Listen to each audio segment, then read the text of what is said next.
ओम श्री हनुमान सत्संग धाम ग्वालियर श्री राम कथा मीमांसा। भगवान श्री राम के द्वारा सीता जी को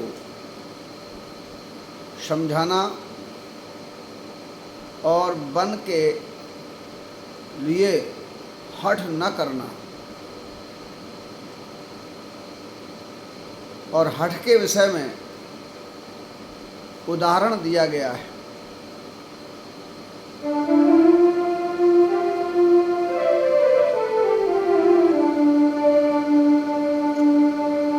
गुरु श्रुति सम्मत धर्म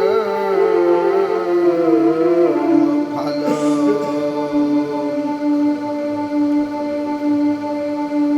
गुरु श्रुति सम्मत धर्म फल, पाई बिनहि कलेशु,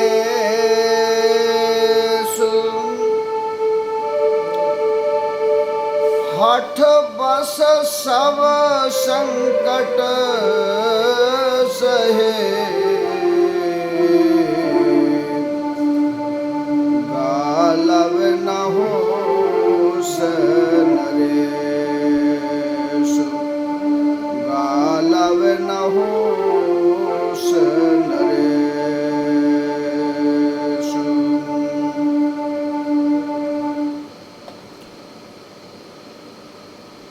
भगवान कहते हैं कि हे राजकुमारी सीता,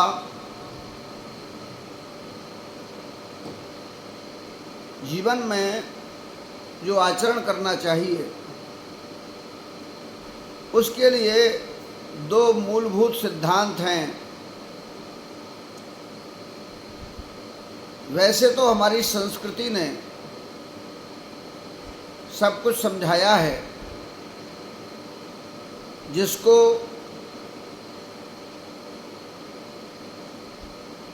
लोग अपनाते हैं। गुरु श्रुति सम्मत धर्म फल, जो चार धर्म के फल हैं,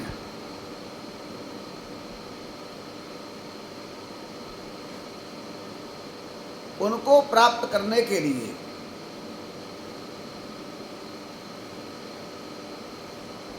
क्या करना चाहिए जीवन में, तो गुरु की वाणी का सम्मान करके मानते हुए आचरण करना चाहिए। अथवा अगर गुरु नहीं है तो हमारे यहाँ वेद हैं, श्रुतियाँ हैं। श्रुतियों में जो सिद्धांत बताए गए हैं उनके अनुसार जीवन संचालित करना चाहिए। अगर वेद भी नहीं पढ़ा है और गुरु का भी सम्मत उसे नहीं मिल पा रहा है, क्योंकि हमारे धर्म की परिभाषा, धर्म का धर्माचरण का वर्णन वेदों में है। बाकी जिन्हें धर्म कहा जाता है ये संप्रदाय हैं, ये समुदाय हैं।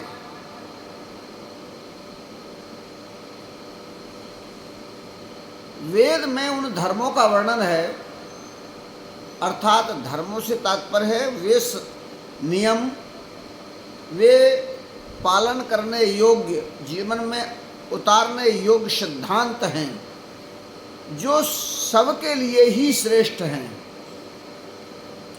उसमें किसी धर्म संप्रदाय मत मतांतर के लिए नहीं है।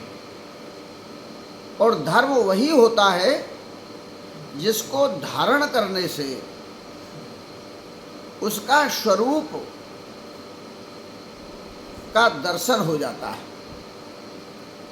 जैसे एक सन्यासी लाल गेरुआ वस्त्र धारण कर लेता है तो उसके पहले उसके भीतर के जो आचरण हैं वे उस वेदांत दर्शन के अनुसार होंगे और होना चाहिए।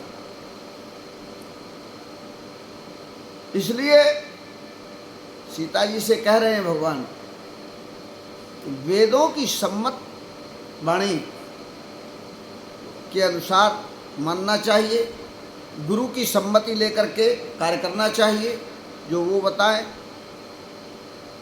और इनकी अनुपलब्धता के बाद भी भारतीय सनातन धर्म संस्कृति है जिस धर्म के आधार पर फल की प्राप्ति होती है। इसलिए ऐसे लोग जो ऐसा आचरण करते हैं उनको ना तो कोई क्लेश होता है, कोई दुख नहीं होता। क्लेश हैं कितने? 5, पहले भी बताए हैं। 5 क्लेश होते हैं, अविद्या, अस्मिता, राग, द्वेष, अभिनिवेश। ये 5 क्लेश को प्राप्त नहीं करते फिर वो, और क्लेशों का शांत होना ही जीवन का सच्चा फल है।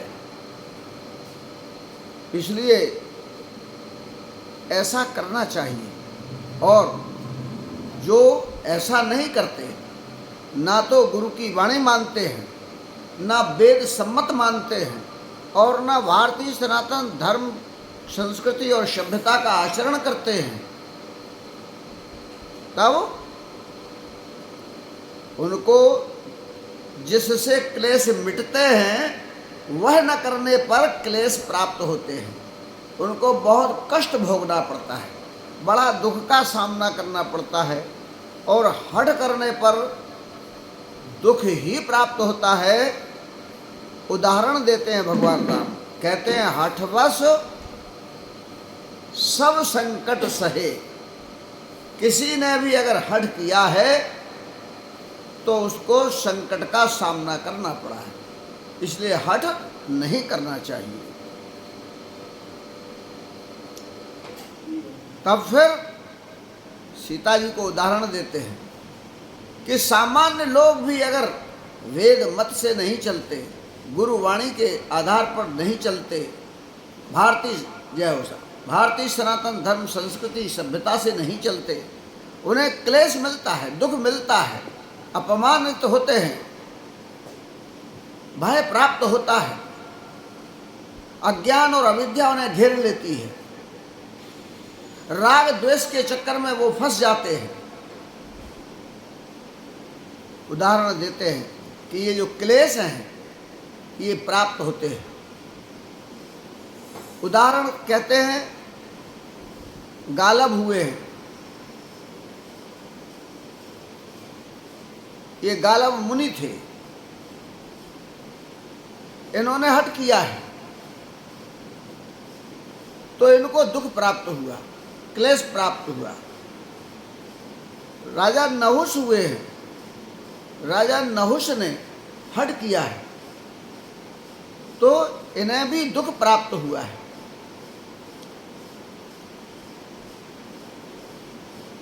वो कहानी सुनाते हैं, वो कथा कहते हैं कि क्या हठ किया था, ऐसी कौन सी हठ की थी। तो कहते हैं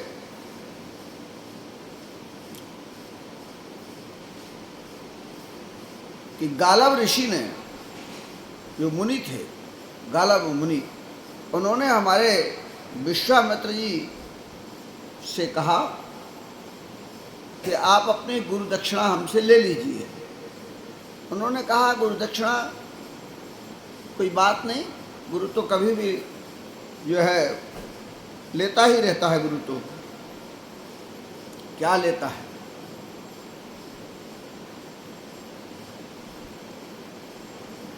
दक्षिणा में एक अन्न प्रत्यय से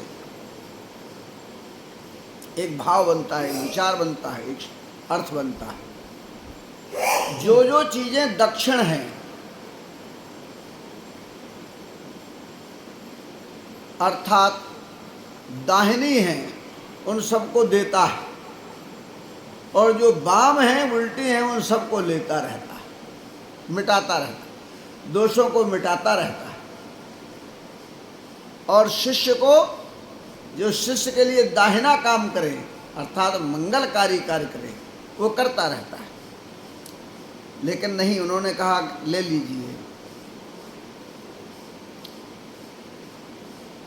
विश्वामित्र जी ने कहा, चूंकि विश्वामित्र जी ब्रह्मज्ञानी तो हो गए थे लेकिन कुलवंश के आधार पर क्षत्रिय थे।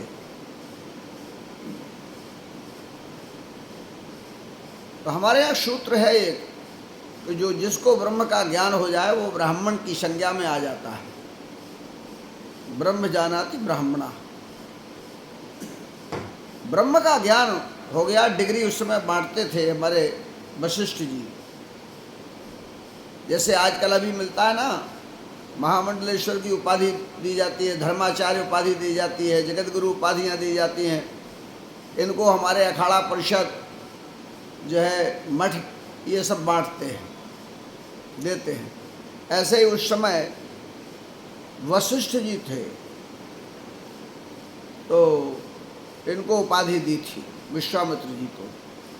अब इन्होंने गाला मुनि से कहा कि नहीं ठीक है, ले ली दक्षिणा। बोले नहीं, आप दक्षिणा दीजिए। तो उन्होंने कहा एक काम करो, हमें श्याम वर्ण के 800 घोड़े ला के दो। अब श्याम वर्ण के 800 घोड़े लाना बहुत कठिन था। सब जगह गए,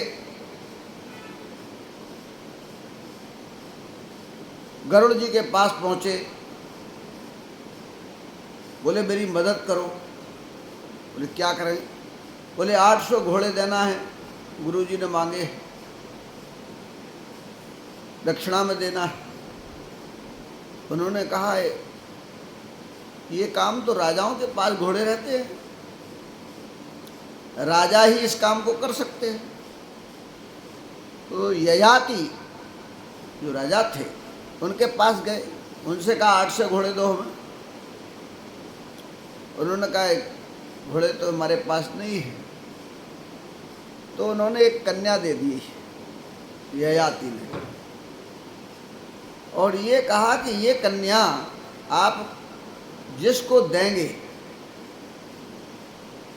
उसके संगति से पुत्र उत्पन्न होंगे और उनमें वो क्षमता होगी कि वो 200-200 घोड़े दे पाएंगे। तो उस कन्या से 3 पुत्र उत्पन्न हुए हैं। तो 3 पुत्र से 200-200 घोड़े देने की क्षमता हुई तो 600 घोड़े केवल हुए। 200 घोड़े फिर भी बकाया रह गए। तो विश्वामित्र जी जो हैं नाराज हो गए।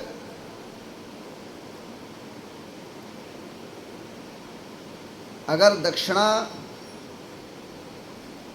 गुरु कह दे कि ठीक है जो है सो है, तो उस समय उसे मान जाना चाहिए, और अगर गुरु दक्षिणा मांग ले तो उसे देना चाहिए, नहीं तो वो फिर अधर्म हो जाता है। इसीलिए जो गुरु लोग होते हैं वे मांगते नहीं हैं, जो भी शिष्य दे वह श्रेष्ठ है, उससे गुरु की गुरुता है और शिष्य का धर्म है, और शिष्य के लिए श्रेष्ठता है। लेकिन अगर उसने मांग लिया तो फिर उसका धर्म है कि वो उसको दे, कहीं से लाए कैसे भी लाए। तो वहाँ अधर्म की उत्पत्ति हो गई है और वहाँ गुरु सम्मत न रहा तो वहाँ पाप का भागी बन गया और क्लेशों के आधार पर दुख को प्राप्त हुआ है। इसी तरह कहते हैं राजा नहुष थे। तो हमारे यहाँ इंद्र का जो पद है वो कर्म के अनुसार मिलता है। जो अच्छे कर्म करता है, श्रेष्ठ कर्म, जैसे राष्ट्रपति का चुनाव होता है, प्रधानमंत्री का चुनाव होता है, इसमें जिसका बहुमत होता है वो बन जाता है। ऐसे ही जितने कर्म कौशल वाले लोग हैं, उन कर्म कौशल के लोगों में जिसका श्रेष्ठतम कर्म है, बहुत सुकृत है, उसको इंद्र बना दिया जाता है। इंद्र एक पद है, इंद्र कोई व्यक्ति नहीं है। एक बार क्या हुआ कि जो देवराज इंद्र थे वो जो है उनको ब्रह्म हत्या लग गई। तो जब ब्रह्म हत्या लग गई तो उनको पद से हटना पड़ा। वो बेचारे ब्रह्म हत्या के उससे भटक रहे थे। अब पद खाली कैसे रहे, तो उन्होंने कहा कि जिसका सुंदर कृत्य हो, सुकृत जिसके ज़्यादा हो, उसको जो है इंद्र बना दिया जाए। तो राजा नहुष जो है उनका सुकृत सबसे अच्छा था उस समय। तो राजा नहुष को इंद्र बना दिया। अब जब इंद्र जैसे ही बनाया तो इंद्र की सिंहासन पर बैठे। कहते ना कि ऊंट पर जब बैठता है तो अपने आप मलकता है, अपने आप जो है उस समय हिलना डुलना हो जाता है। तो इंद्र की गद्दी वैभव और विलासिता की है। इसीलिए इंद्र की कई कथाएं हैं जिसमें इंद्र ने बहुत सारे ऐसे कार्य किए जो हमारी संस्कृति और सभ्यता के खिलाफ रहे। आज राजा नहुष इंद्र बन गए कुछ समय के लिए। तो इंद्राणी को देखा पहले, तो इंद्र की गद्दी पर बैठे और इंद्र भवन को देखा, इंद्र का वैभव देखा और इंद्राणी को देखा। तो इंद्राणी को देखकर जो है आसक्त हो गए, आसक्त हो गए और इंद्राणी से अपने साथ रहने की जो है आकांक्षा करने लगे, अपेक्षा करने लगे, कहने लगे। इंद्राणी ने पहले समझाया लेकिन राजा ने हठ किया है। हठ किया कि नहीं, हम इंद्र के पद पर हैं, इसलिए तुम इंद्राणी हो, तुमको मेरी पत्नी की तरह रहना पड़ेगा। और जब ऐसा हठ किया तो इंद्राणी ने कहा ठीक है, तुम्हारा भी ये धर्म है कि हमारी मांग को पूरा करो, हमारी इच्छा को पूरा करो। तो उन्होंने कहा बताओ तुम्हारी क्या इच्छा है। उन्होंने कहा इच्छा हमारी ये है कि तुम हमारे पास जब आओ, इंद्राणी का भवन था, इंद्र का भवन था, तो उन्होंने कहा हमारे पास आते समय तुम ब्राह्मणों को वाहन बनाओ, वाहन में ब्राह्मण जोत के लाओ, माने घोड़े हाथी नहीं, ब्राह्मणों को वाहन बनाकर लेकर आओ। ब्राह्मण तो सीधे होते हैं, समाज कल्याण के लिए, राष्ट्र कल्याण के लिए, जीव कल्याण के लिए ब्राह्मणों ने त्याग किया है, तपस्या की है, सेवा की है, साधना की है। ये मैं नहीं कह रहा हूं, ये उदाहरण हमारे धर्मशास्त्र देते हैं।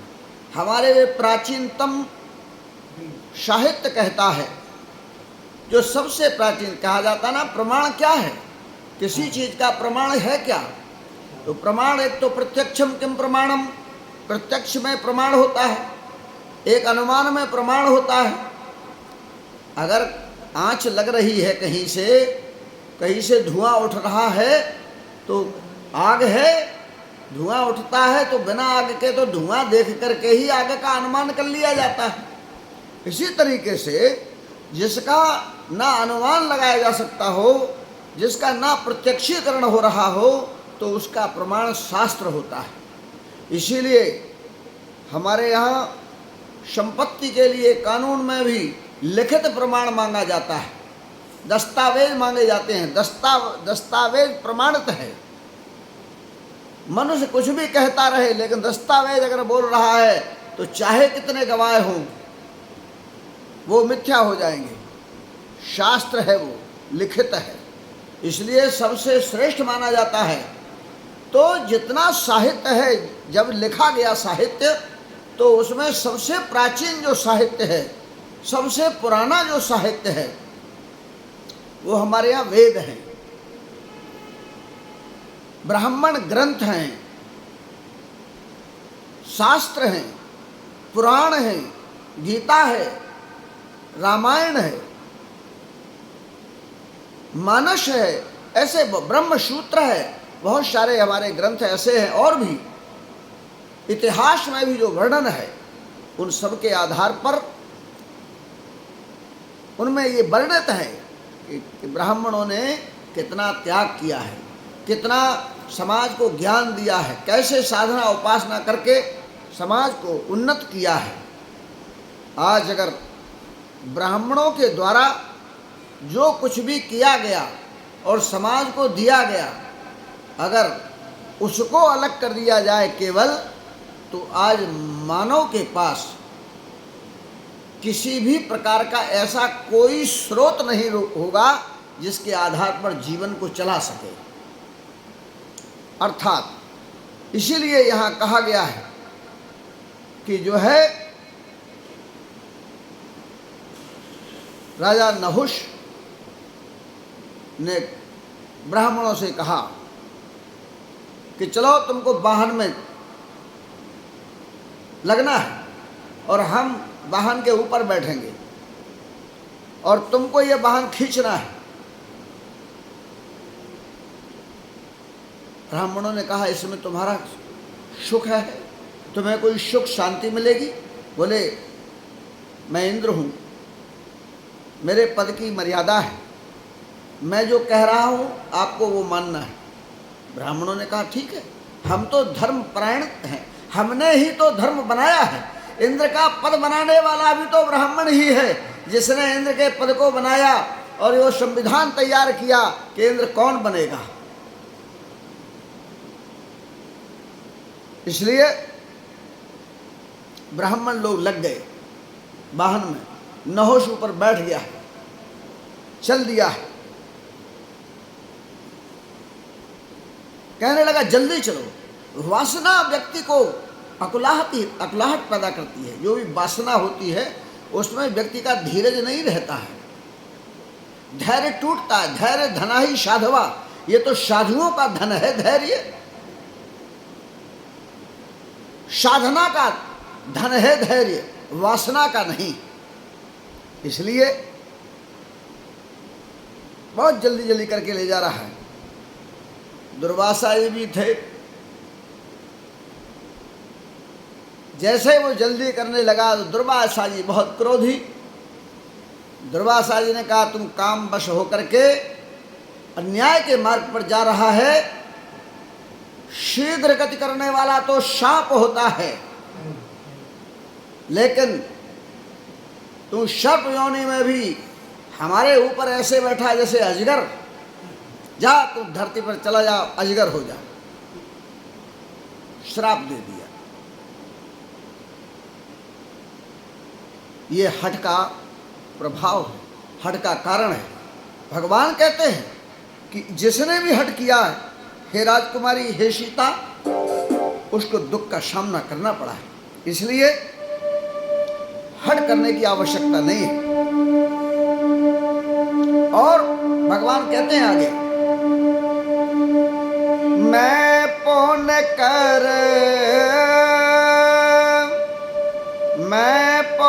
कर प्रमाण पे तुबानी,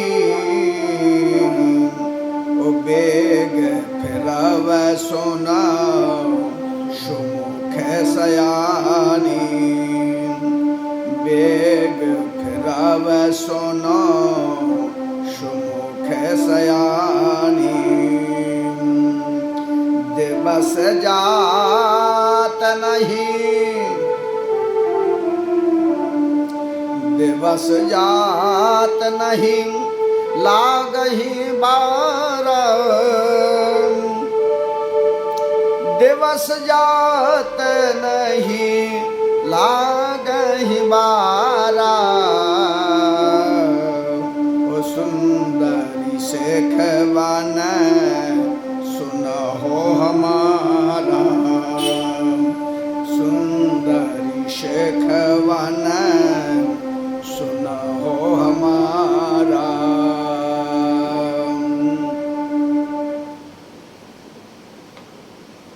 भगवान कहते हैं, हे सुंदर मुख वाली सीता, तुम बहुत चतुर हो, तुम जानती हो, होशियार हो। मैं क्यों जा रहा हूं तुम जानती हो। पिता की बात को, पुत्र को मानना चाहिए। जो पिता आज्ञा करे पुत्र उसे स्वीकार करे, उसको प्रमाणित कर दे कि हाँ हमने पिता की बात को स्वीकार किया है, ऐसा प्रमाणित करे उसको। और पत्नी अपने पति की बात को प्रमाणित करे। आयश मोर सासु सेवकाई, सब विधि भामिनी भवन भलाई। भगवान ने पहले कहा है, इसलिए कह रहे हैं भगवान कि हम बहुत जल्दी अपने पिता महाराज दशरथ की वाणी को पूरा प्रमाणित कर देंगे। अर्थात जो कैकेयी ने 14 वर्ष का वनवास कहा है, मांगा है, हम उसको पूरा करेंगे और उसको पूरा करके बहुत जल्दी लौटकर हम फिर आएंगे और अयोध्या आ जाएंगे। और रहा सवाल ये, 14 वर्ष बहुत लंबी अवधि नहीं है। अरे दिन जाते में कोई टाइम नहीं लगता, कोई समय नहीं लगता। ये बार के बार दोबारा आ जाता है। 12 सोमवार, मंगल, बुध, बृहस्पति, शुक्र, शनिचर, रविवार, फिर सोमवार, इस क्रम से चलता रहता है तो पता ही नहीं चलता और समय निकल जाता है। बार बार आ जाता है और फिर आ गया सोमवार और फिर आ गया सोमवार और फिर आ गया सोमवार। इस तरह से देर नहीं लगती है और समय निकल जाता है। इसलिए हे सुंदरी, मैं तुम्हें जो शिक्षा दे रहा हूं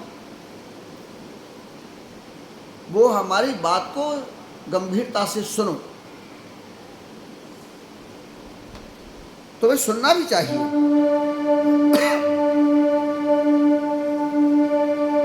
जो हट करो, जो हट करो, प्रेम बस बामा, तो तुम दुख पाओगे परिणाम। कानन कठिन, कानन कठिन भयंकर भारी, कानन कठिन भयंकर भारी, घोर घाम हिम बारी बयारी।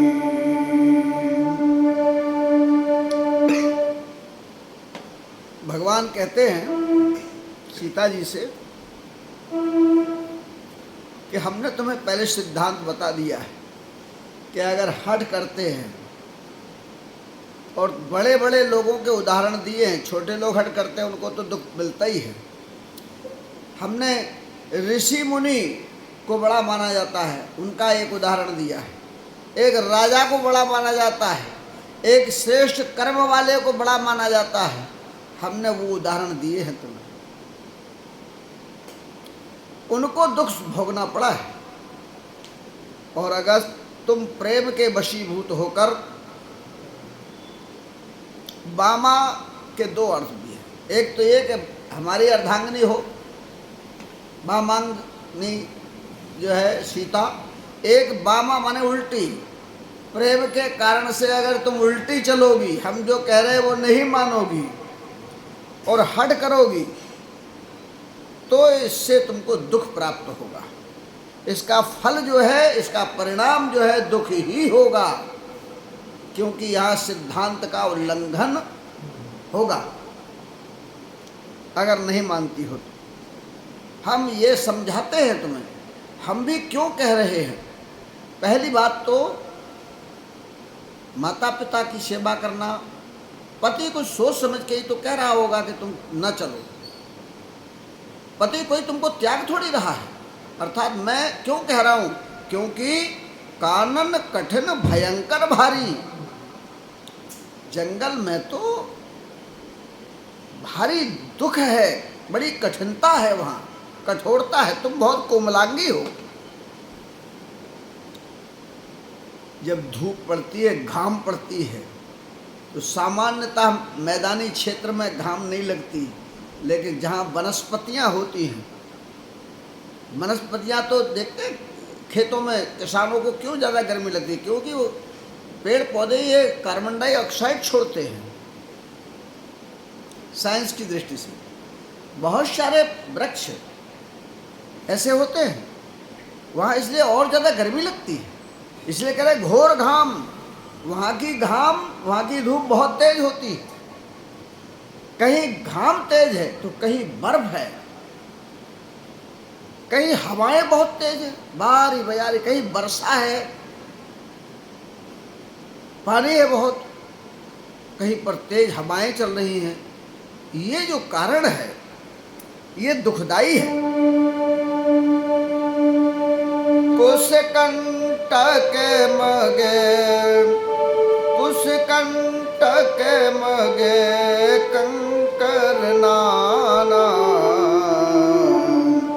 चलब पयादे बिन पद त्राना, चलब पयादे बिन पद त्राना, चरण कमल मृदु, चरण कमल मृदु मंजो तुम्हारे, चरण कमल मृदु मंजो तुम्हारे, मार्ग आगा में भूमि धर भारे, मार्ग आगा में भूमि धर भारे। कहते हैं भगवान कि वहाँ जो कुश होता है बहुत तीखा होता है, तो वहाँ जो वन है वो कुश के बहुत सारे जंगल हैं, वन हैं वहाँ। रास्ते में कुश और कंकड़ पत्थर नाना प्रकार के जो है ऐसे मार्ग में मिलेंगे जिन पर पयादे पैर चलना है, नंगे पैर चलना है, बिना कुछ पदत्राण पहने चलना है, तो बड़ा कठिन होगा। तुम्हारे चरण कमल स्वरूपी है, कमल के समान तुम्हारे चरण हैं, बड़े कोमल हैं, और मार्ग जो रास्ता है वो बड़ा कठिन है। पृथ्वी पर जो है इस प्रकार जो मार्ग है वो तुम्हारे योग नहीं, बड़ा अगम है रास्ता, ऊपर नीचे के हैं, भूमिधर, पृथ्वी पर ऊंचा और नीचा स्थान मिलेगा, तो बड़ा कठिन हो जाएगा तुम्हारे लिए। दूसरा क्या होगा वहां पर,